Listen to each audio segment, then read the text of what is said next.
अध्यात्म विज्ञान कोई धर्म या संप्रदाय नहीं है, ये स्पिरिचुअल साइंस है जो कुदरत के कानून पर आधारित है।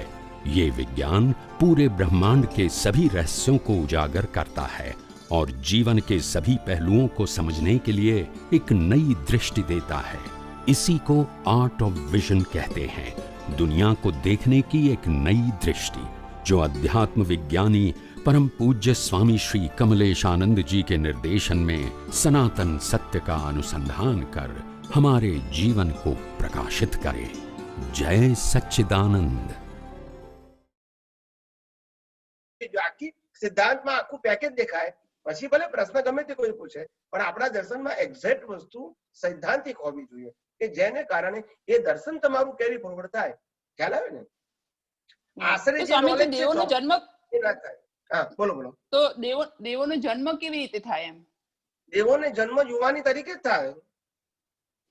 યુવાન તરીકે જે મેજિક આજે મેજિક હોય છે એટલે મેજિક થતું હોય એવી રીતે જ આમ ના, એવું નહીં, મેજિક નહીં, એ લોકો યુવાન અથવા યુવતી તરીકે જ સીધો જન્મ લે।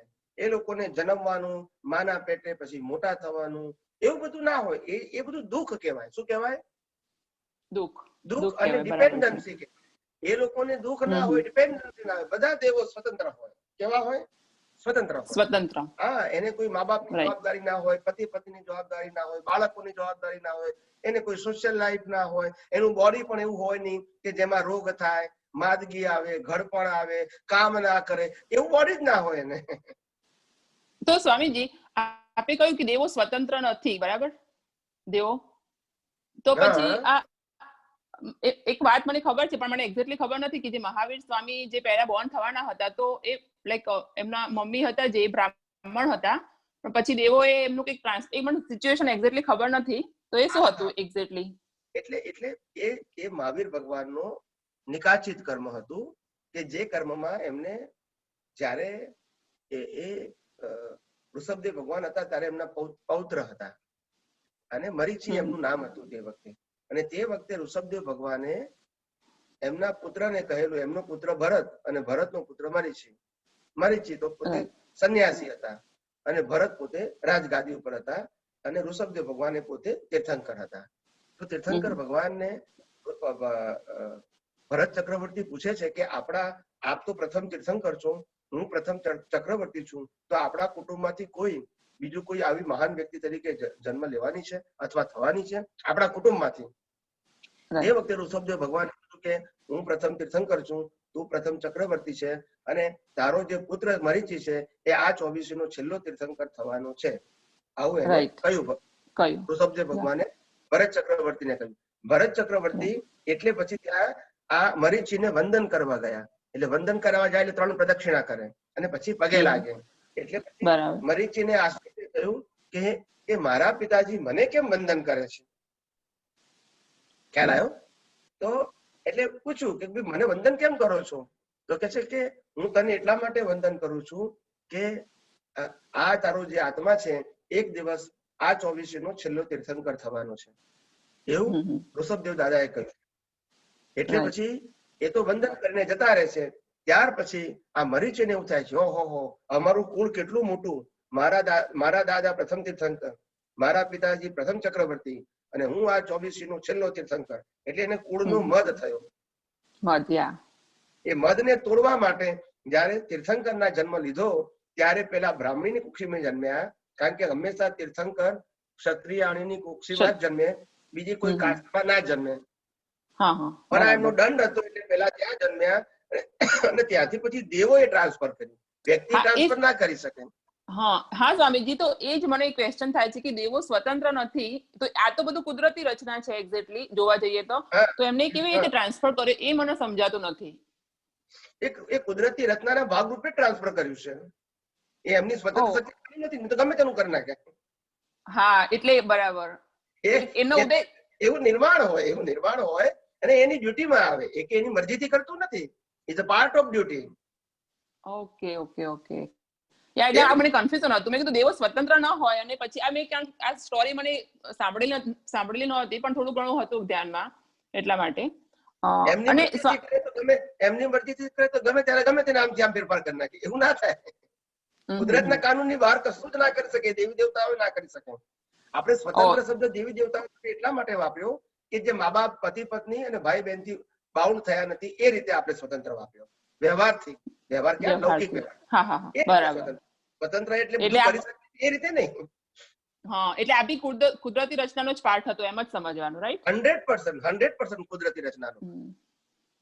અને સ્વામીજી બીજો એક ક્વેશ્ચન હતો કે કુદરતી કાયદા અને સનાતન સિદ્ધાંતો એટલે યુનિવર્સલ નેચર લો અને યુનિવર્સલ લો બંનેમાં ડિફરન્સ શું છે એની અંદર? કઈ નહીં, એક જ છે બંને એક જ છે.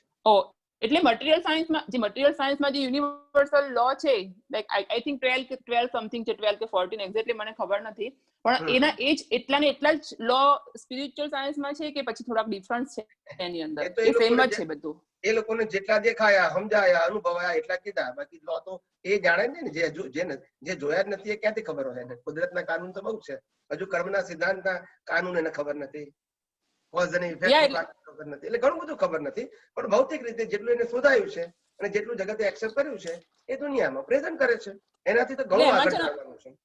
આમાં આઈ થિંક છે ને, એક તો સ્વામીજી દૈવી એકતાનો કાયદો છે, કંપનનો કાયદો છે, પછી પત્ર વ્યવહારનો કાયદો, પ્રેરણાત્મક ક્રિયા કાયદો, આકર્ષણનો કાયદો, કારણ એટલે કોઝ એન્ડ ઇફેક્ટ, પછી બળતણનો કાયદો અને સાપેક્ષતાનો કાયદો, પછી ધ્રુવત્વનો કાયદો, લયનો કાયદો અને લિંગનો કાયદો. એટલે એવી રીતે ટોટલ 12 મેં થોડું રિસર્ચ કર્યું તો એવી રીતે એટલે મને થયું કે પૂછી લો કે બંને સેમ છે કે એનાથી પણ વધારે છે સ્પિરિચ્યુઅલ સાયન્સમાં. આ તમે જે બોલ્યા ને, એક મને લાગે છે સાયન્ટિસ્ટના મોઢે નહીં વોઇસ નહીં હોય, એ મોટિવેશનનો વોઇસ હશે. એટલે ખબર નહીં, મેં સર્ચ કર્યું તો મોટિવેશન વાળી વ્યક્તિ આ બોલી, કોઈ મોટિવેશન વાળી વ્યક્તિ આ બોલી હશે. સાયન્ટિસ્ટ ના બોલ્યા. એવું છે, બરાબર. મોટિવેશન વાળી વ્યક્તિ હોય ને, એ મુદ્દા લઈને આવે ને, મુદ્દાને એવું સુંદર રીતે પ્રેઝન્ટ કરે, લોકો એટ્રેક્ટ થાય. કારણ કે એમાં સેપરેશન નું બી આવતું હતું સ્વામીજી, તો મને એમ થયું કે સ્પિરિચ્યુઅલ સાયન્સ વગર સેપરેશન કેવી રીતે હોઈ શકે એમ? આમાં શબ્દો મોટિવેશન વાળા બધા કુદરતી કાનૂને બોલે, કુદરતી રચનાએ બોલે, બધું જ બોલે, પણ પોતાની બૌદ્ધિક ભાષાથી એ કુદરતનો કાનૂન સમજાવે કે ભાઈ આ આંખે જોયું ને છેલ્લે પછી આંખમાંથી રોવ આવ્યું માટે આ કોઝની ઇફેક્ટ થઈ ગઈ, એવું બધા. પણ હવે મોટિવેશન વાળા માટે એ લોકો રિલેટિવ સત્ય છે, એ લોકો પાસે સનાતન સત્ય ના હોય, મોટિવેશન વાળા પાસે રિલેટિવ સત્ય હોય. રિલેટિવ સત્ય એટલે આંખે દેખી શકાય, સમજી શકાય એવું હોય, એને કોઝ ઇફેક્ટ ખબર ના પડે. બરાબર. એટલે સેપરેશન તો મોસ્ટલી સ્પિરિચ્યુઅલ સાયન્સમાં જ આવે, કારણ કે ભૌતિક સાયન્સમાં તો separation I don't think so હોય, કારણ કે એ તો આપણે શબ્દ સેપરેશન નું બોલે એની ના નથી પાડતો, પણ છતાં એને આધ્યાત્મ વિજ્ઞાન ના સમજાય સેપરેશન બોલે તો. કારણ કે હા, એ તો બરાબર છે, કારણ કે એનું પોતાનું જ દેહાધ્યાસ એટલું પાવરફુલ હોય, એનું દેહાધ્યાસ જબરજસ્ત પાવરફુલ હોય એનું, પણ એની પાસે કોઈક એવી શક્તિ લઈને આવ્યો હોય કે જેને કારણે એનું એક્સપ્રેશન પાવર બહુ સરસ હોય, અને પછી બધી જ વસ્તુઓને સેટઅપ કરી અને પોઇન્ટેડ કરી, બધી મેમરાઇઝ કરી અને જગતના સમક્ષ, લોકો સમક્ષ એટલી સુંદર રીતે પ્રેઝન્ટ કરે, એને આર્ટ ઓફ પ્રેઝન્ટેશન કહેવાય. આર્ટ ઓફ પ્રેઝન્ટેશન, કે જેના કારણે બધા લોકો પ્રભાવિત થઈ જાય. બરાબર. એને બીજી ભાષામાં વાણીનું મેસ્મેરિઝમ કહેવાય. શું કહેવાય? મેસ્મેરિઝમ. હા, બધા એક ટસે સાંભળ્યા કરે, મેસ્મેરિઝમ, એકાકાર થઈ ગયા બધા. કારણ કે કોઝ એન્ડ ઇફેક્ટ ને અમુક જે ધ્રુવત્વનો કાયદો ને એ બધા છે, અમુક થોડાક સ્પિરિચ્યુઅલમાં બી હશે, પણ મને હવે તો જયારે રૂબરૂ મળીશું ત્યારે સ્વામીજી હું તમને થોડું ડિટેલમાં પૂછીશ, કારણ કે અત્યારે થોડો ટાઈમ બધા મહાત્માનો છે એટલા માટે. જરૂર. હા, ઓકે, થેન્ક યુ સ્વામીજી. જય સચિદાનંદ. જય સચિદાનંદ.